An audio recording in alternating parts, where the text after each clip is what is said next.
আসসালামু আলাইকুম। কুকিং হাউজে সবাইকে স্বাগতম জানাচ্ছি। সকলের ভীষণ পছন্দের একটা ভর্তার রেসিপি তৈরি করব আজ। আজকে তৈরি করব স্পেশাল আলু ভর্তা। এই আলু ভর্তাটা আমি যেভাবে তৈরি করেছি এভাবে তৈরি করলে খেতে অসম্ভব রকমের টেস্টি হয়।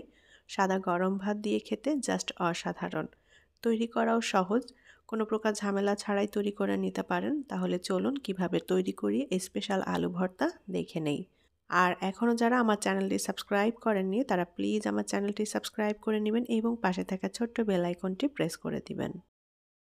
আলু ভর্তা করার জন্য আমি এখানে ছোট সাইজের কিছু নতুন আলু ভালো মতো সেদ্ধ করে নিয়েছি। এখন এই আলুটাকে আমি চটকে নেব।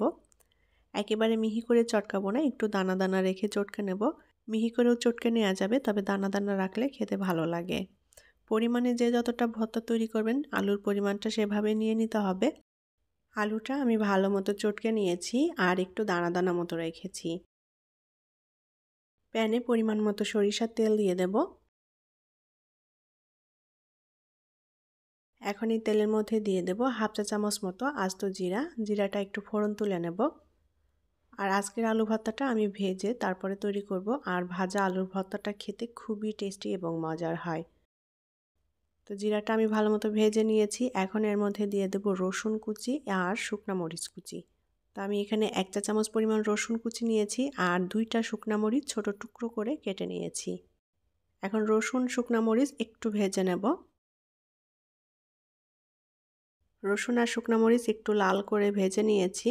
এখন এর মধ্যে দিয়ে দেব পেঁয়াজ কুচি। আমি এখানে মিডিয়াম সাইজের 2টা পেঁয়াজ কুচি করে নিয়েছি। এখন পেঁয়াজ কুচিটাও একটু ভেজে নেব।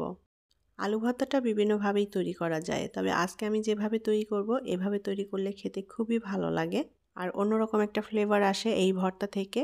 যারা এখনও এভাবে আলু ভর্তা ট্রাই করেনি তারা অবশ্যই একবার ট্রাই করে দেখবেন, খুবই ভালো লাগে। সাদা গরম ভাত দিয়ে খেতে তো অসম্ভব রকম মজার হয়।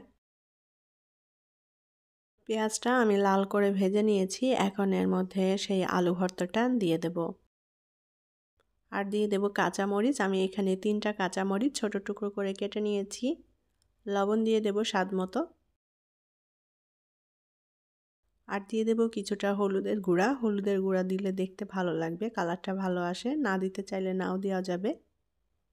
এখন খুব ভালোভাবে আলুর সাথে সব কিছু মিলিয়ে নেব। চুলার আঁচ অল্প রেখে এখন আলুটাকে ভালোভাবে নেড়ে চেড়ে ভেজে নিতে হবে।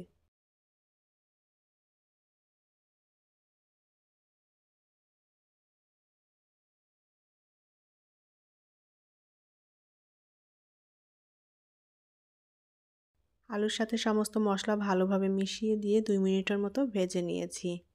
এখন এর মধ্যে দিয়ে দেব ডিম। আমি এখানে একটা ডিম ভালো মতো ফেটিয়ে নিয়েছি। ডিমটা দিয়ে এখন আলুর সাথে খুব ভালোভাবে নেড়েচেড়ে মিলিয়ে নেব। চুলার আঁচটা কিন্তু অল্পই রাখতে হবে, তা না হলে পুড়ে যাবে ভর্তাটা। অল্প আঁচে ভালোভাবে নেড়েচেড়ে ভর্তাটা সুন্দর মতো ভেজে নিতে হবে। ডিম আলু দিয়ে এই ভাজা ভর্তাটা খেতে খুবই ভালো লাগবে, একবার তৈরি করে দেখবেন।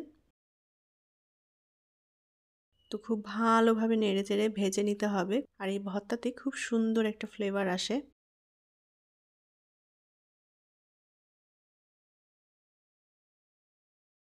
তো আমি আরও 2 মিনিটের মতো ভেজে নিয়েছি।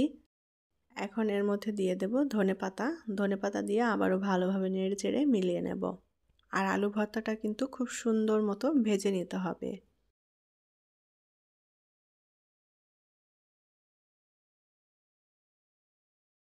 আলু ভর্তাটা খুব ভালো মতো ভেজে নিয়েছি। এখন এটা প্যান থেকে নামিয়ে নেব। তৈরি হয়ে গেল দারুণ মজাদার এবং টেস্টি স্পেশাল আলু ভর্তা। এই আলু ভর্তাটা সাদা গরম ভাত দিয়ে খেতে জাস্ট অসাধারণ। যারা একবার খাবেন এটা বারবারই খেতে মন চাইবে। তৈরি করাও খুবই সহজ, কোনো প্রকার ঝামেলা ছাড়াই তৈরি করে নেওয়া যায়। সবাই ভীষণ পছন্দ করবে খেতে। আশা করছি আমার আজকের রেসিপি আপনাদের ভালো লেগেছে। আর রেসিপিটি যদি ভালো লেগে থাকে তাহলে প্লিজ ভিডিওতে একটা লাইক দিবেন এবং শেয়ার করবেন। পরবর্তী রেসিপি দেখার আমন্ত্রণ জানিয়ে বিদায় নিচ্ছি। আল্লাহ হাফেজ।